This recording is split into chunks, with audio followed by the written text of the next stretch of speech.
Hello, everyone. This is our final installment of the Book of Daniel study with chapter 12. Now, when we look at chapter 12, we have to always remember the context of every time we're studying biblical literature. And so, what we see is that 12 is actually a continuation of 11. And if you remember, 11 was a continuation of 10. So, 10, 11, and 12 are actually one kind of complete thing, an event, let's say. 10, we know that nothing really actually happened in 10. It was more these beings showed up. One of them looking as the image of Jesus in Revelations, eyes that flamed with fire. It looks like his skin was of burnished brass. A man clothed in linen is also given the specific term here and in Revelations. And then 11 goes on, and it's actually they're starting to tell Daniel this vision or show him this vision. So 10, they show up. He's very overwhelmed by the experience. He actually passes out and twice kind of, and these people had to touch him and raise him back up, give him back his strength kind of. And now he was coming down off of a big fast at this time, so that could have had something to do with it as well. So we look at this, and then 11 we see how it was basically the North Kingdom and the South Kingdom, and basically the what happened along that time about the North and the South constantly warring, constantly fighting. And we see this back and forth action over a period of years worth of time frame. But Daniel's is explaining it. So 12 is a continuation of 11. But 12 seems to be more of an apocalyptic style of writing. It seems to be looking into the very far future, even into our futures ourselves. We talked about last week how when God talks about prophecy, he usually does it in kind of specific ways. Sometimes it's just future, sometimes it's just the immediate future of the people involved.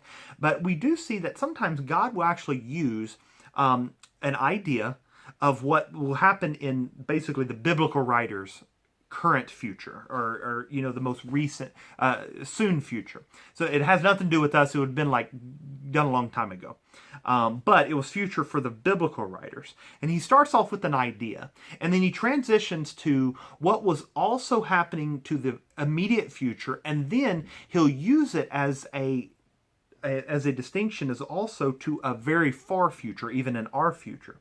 So he talks about just their present or immediate future, and then he talks about the present or immediate future, and then a very far future, which would be like our future, and then he transitions to more of just an our future, just something that we can't see yet that has happened, we can't identify with through history that it is already repeated. And really 12 from chapter 11 verses 36 on into 12 through the rest of 12 seems to be more of our future, not really Daniel's. We look in history and we can't really find an exact parallel with what would have made sense. Chapter 11 verses 1 through 35 seem to be very easy to identify with what history as we know happened. And yet, through 36 and then on into chapter 12, we don't see that. So we look at that maybe as an actual future, our future, an apocalyptic future. It seems like the end times, because it has a lot of parallels with what's going to happen in Revelations, and it may not be necessarily two different events. It may be the same event, just was given to two different people. But a few different details were given to each other so that we can use different biblical texts to accumulatively bring our knowledge up, and by using some of the things in Matthew, what Jesus says about Daniel's visions, and then we can look at Daniel's visions, and we can look at Revelations, John's vision. Then we can also look into maybe in the Thessalonians what Paul wrote, and it seems like he wrote about the end times a little bit during both books of First and Second Thessalonians. So what God does a lot of times is he gives certain people details, and then what that does, it accumulatively brings our knowledge together and ultimately gives us a better understanding of what's going to happen. Now, a disclaimer, obviously, we don't believe we know when the rapture will happen, when the end times really will happen. We do believe it's immediate. We believe it could happen at any moment, but we don't really know when it will happen. That is something that only God can know, as told us in Matthew. And so it is not even for the Son of Man knows the day nor the hour when God will have him return. So we take all of this information that we've been given as we don't know when it will start. But after all of this starts, we seem like God is going to show us and help us understand a lot what's going on within these texts as they're happening. So we don't know the time nor the hour, period. There's no debate. There's no calculations you can make for that. There's no numbers and genealogies and figuring out the times and doing, counting the letters of Scripture and then adding them up to numbers and date stuff. We don't know that. God said no one knows the day nor the hour. And if God says no one knows, he probably also assumes that, hey, by the way, you can also not figure it out. Okay? No one knows means no one can also figure it out. So when we get into this, know that we don't know what time it will be or when it will happen. And David even asked this question too. So let's get into it today, all right?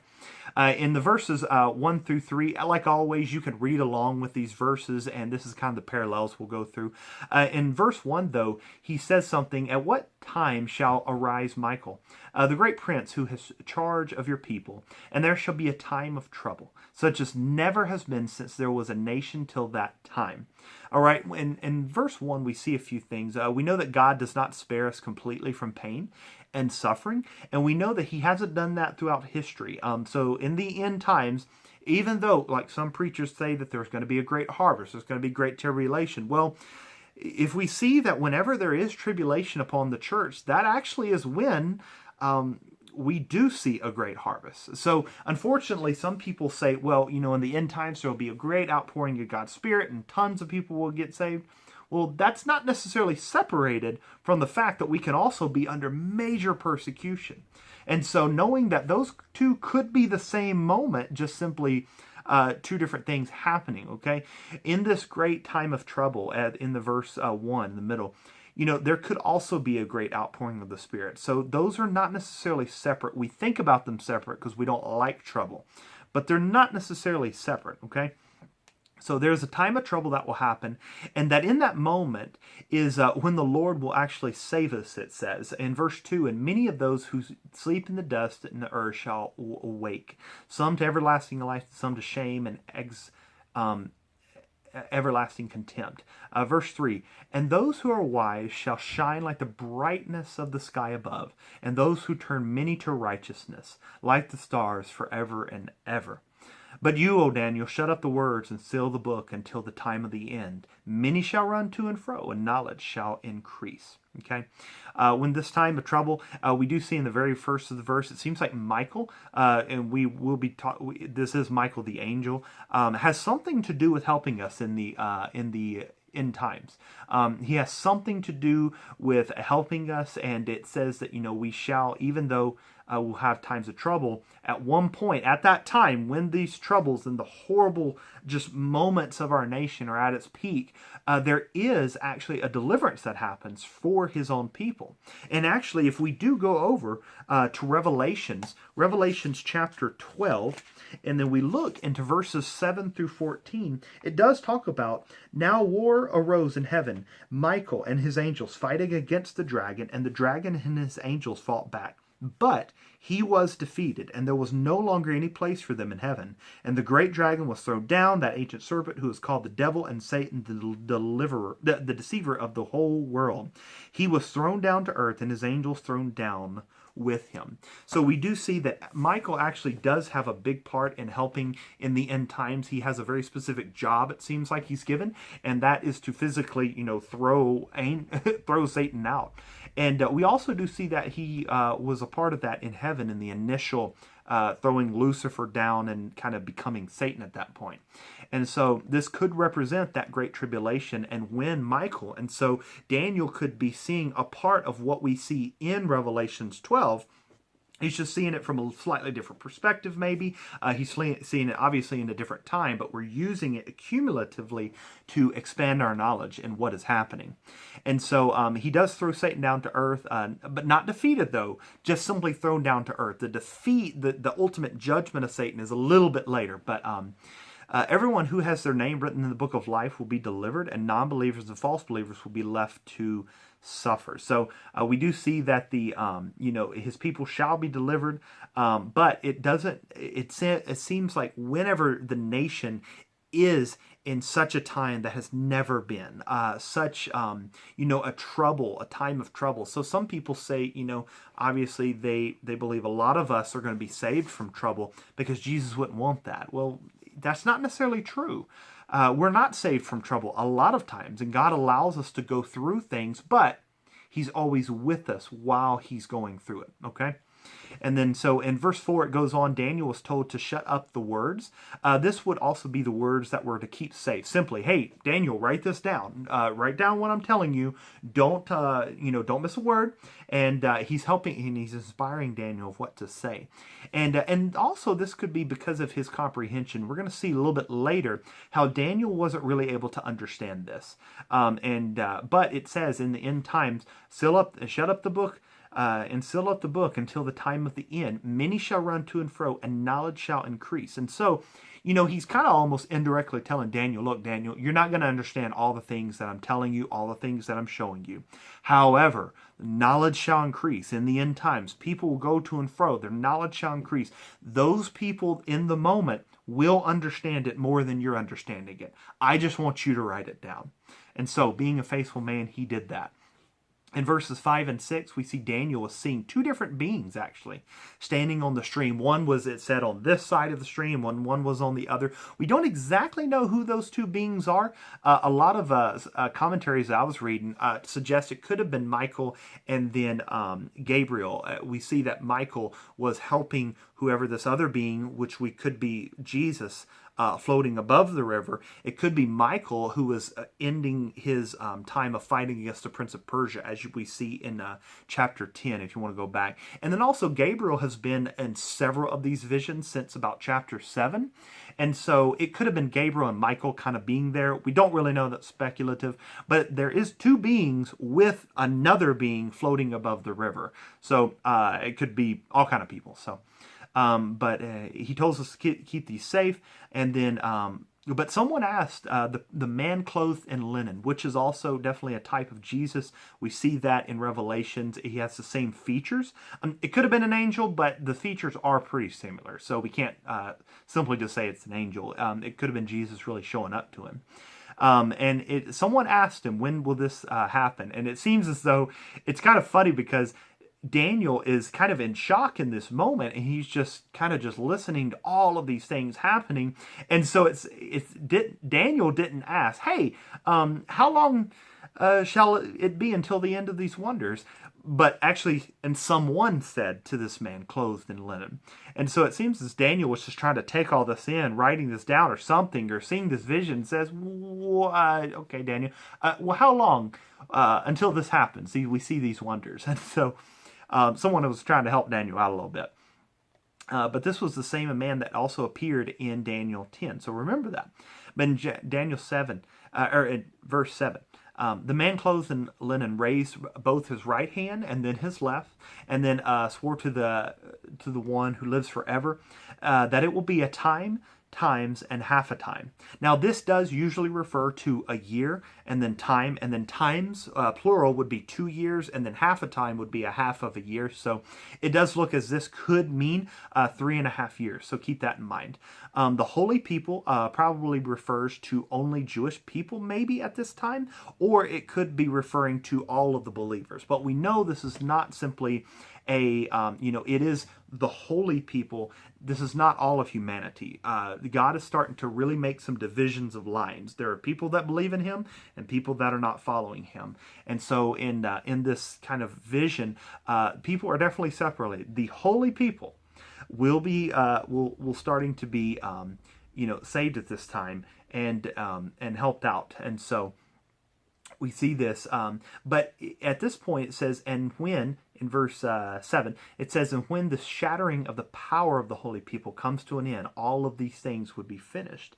And so we look up power right then, and it doesn't mean like that raw power that we talk about, strength. It actually talks about dominion, control, like influence, kind of like that. And so the holy people could mean Christians being able to affect people. It could mean the moment that our ability to speak of Jesus, or maybe even us being there. This could be even more of a type of look at what we think of as rapture being. And it could mean that we are like taken up. And because it does say that we're going to be saved at this point after the nation has come into turmoil and like never have seen before. All of a sudden, after time and a half, 3.5 years, all of a sudden our power will be just shattered, and which also would mean our dominion. So this could be in a reference to what we consider to be the rapture. It could be something else completely that's happening in the middle of this great tribulation. So so we can look into that. But so this raw power, this control, this influence from the holy people is shattered. And God sees to take control of his own people and are no longer doing for and with him. But it says, it shows that he's kind of causing everything to happen only by him. Now, when I say that, God's ultimately in control of everything. He does whatever he wants all the time, period. But it seems like, how God, tells us to go and make disciples. God allows us to take part in what he's doing. And it seems as though God's starting to really take control of this moment, and kind of he's like, look, sit back. I'm doing the rest of this. And so God is really taking control in this moment, and we're seeing this just unveil before our very eyes. So in verse 8, it says, Daniel did not understand what he meant, and he asked, what shall be the outcome of these things? So, it's funny though, because Daniel is like, someone said, how long shall it be till the end of these wonders? And he says, for time, times, and half a time. And he's like, okay, I don't know what that means. What shall be the outcome of these things? And so Daniel seems to not really understand what that means at all. He writes it down, but he says, well, what's the point of all this? Why is this happening? What will happen after? What shall be the outcome of all these things? And verse 9, this being gives us Daniel a very blunt response. It says, look, he said, go your way, Daniel, for the words are shut up and are sealed until the end of the time. He was saying, Daniel, look, you're not going to understand it. I couldn't even explain it to you. But these words are shut up and going to be revealed until the time of the end. He said, Daniel, don't worry about it. You're not going to understand it. Just wait. Other people will. And verse 10, it says, during these many times seem to come to the knowledge of the Lord. It says, in verse 10, many shall purify themselves and make themselves white and be refined, but the wicked shall act wickedly. It seems like maybe even salvation does come to some of these people during this time. It may be because they see what God's doing. They kind of accept, okay, wow, this God thing is real. I need to accept him. Maybe the people in Sunday school that grew up in Sunday school but stepped away from their faith are kind of being reminded, wow, this is exactly what the pastor growing up always told us about. And even though I don't follow God, it really does seem like that's true. And so maybe people are giving themselves over into salvation and coming to the Lord. But it also, the wicked shall act wickedly. And so it won't be a good time. But it seems like God is still giving people chances at this point to come to him. And so in verse 11, it says there will be 1,290 days when the burnt offerings are taken. Now, this also could be in reference to Daniel 11, verses 31 through 32. This is the same time Antiochus took and stopped the temple burning offers and actually offered up an idol to Zeus, put an idol of Zeus inside the temple of God, which would have been that abomination that makes desolate. And what I talked about earlier, how God talks about the present through prophecy, and then he could talk about the present and then the way future and then just the future. This could be one of those types of like where he's kind of jumping a little bit back. Hey, remember how Jesus said, just like in Daniel, how the abomination that makes desolate will happen in Matthew? Well, guess what? It's going to also happen. And he's talking about it will happen for 1,290 days. The burnt offerings are taken away, and the abomination that makes desolate occurs, which is around the 3.5-year mark. And so, however, we don't know when this starts. Remember that. We can't calculate when all this is going to happen. We just know when it starts, we can actually have a pretty good time frame and know kind of what's going on. And which could definitely be a help for those in the end times really, accept what's going on. So, but in verses 12 through 35, then it talks about 1,335 days. Blessed is he who waits and arrives at 1,335 days. That is 45 days more than the previous number of 1,290 of when the burnt offerings are taken away and the abomination that makes desolate. So it seems as though, like, look, blessed is he who waits. Seems like the abomination that makes desolate and the burnt offerings being taken away happens at day 1,290. But then, hey, look, if you make it past these 45 days of when this is happening, it says, but you go your way until the end, and then you shall rest, and you shall stand in your allotted place at the end of the day. So it seems like as though God is telling Daniel, look, tell people, write this down. Look, it's going to be rough. In the 1,290 day mark, the burnt offerings, the abomination that makes desolate is going to happen. But if you wait for 45 days, then you shall find rest, and you shall be standing in your allotted place at the end of the day. So it's kind of, he's given an encouragement. Look, you just have to make it. It's going to be rough. And this could reference a little bit into Revelations 12 also, again, but, you know, it has a lot of interesting meanings that could take place. We know the Jewish people will tear their garments. They'll rebel against this Antichrist spirit. More of when he goes and makes himself known to be God. He will actually go into the temple, it seems like in Revelations, and he will proclaim his own self to be God. And once again, the abomination that makes desolate, which Jesus was talking about the end times, but referencing Daniel. Okay, so it's a lot of crazy things happening at once. But whenever they do this, we know in Revelations that the Jewish people actually realize, whoa, this guy, no one would ever do that. That's the worst thing possible that they could have done. And so for 45 days, it seems like these people will be running, and it looks like it could be literally the Jewish people very specifically are kind of involved in this moment. Because, I mean, we don't do burnt offerings ourselves, and so they will be doing in the end times with the new temple that was being built.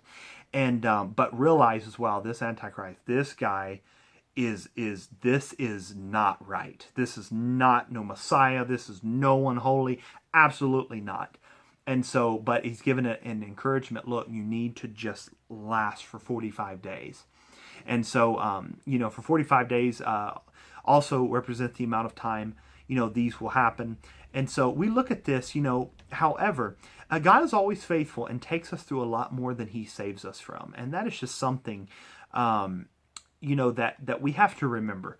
And all throughout Daniel, we see this one key just being replicated. God is always faithful. God didn't save Daniel from the besiegement. Daniel was in the middle of it, and then he was taken captive into Babylon. And then, you know, God didn't necessarily save him from the dream of interpreting. He allowed him to have the interpretation. You know, when Nebuchadnezzar said, if anyone can't find it, I'm going to kill all of you.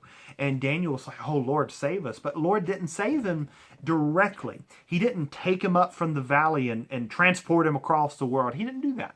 He gave him the interpretation for Nebuchadnezzar. You know, whenever Belshazzar was having this image of the fingers drawing on the wall, you know, everyone said, you know, oh, no one can understand this, but yet Daniel was able to interpret it for him. And then when the new king, Darius, took over, he was given favor again. And then people plotted against him. Hey, you know, this guy's praying. This guy, you know, you need to go ahead and take care of this Darius. And he was thrown into the lion's den.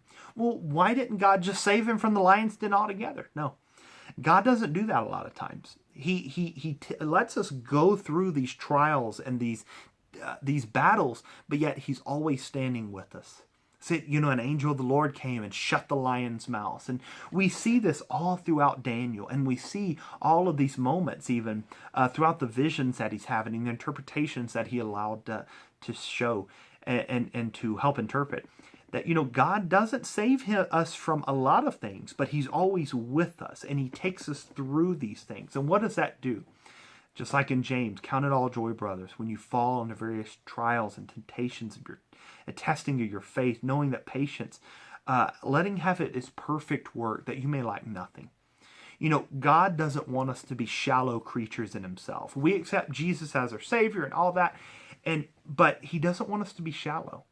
We're not meant, God is not here just to save us from everything. We are here to be mature Christians. We are here to go on from that glory to that glory. And that doesn't mean the blessings. That doesn't mean a bigger house. That doesn't mean get that thought out of your head. It is our maturity in Christ, our love, and our thanksgiving rising up to God to be better and better and more quality and more quantity. And so we see that God, all throughout Daniel's life, was really helping him through these situations and not saving him from it.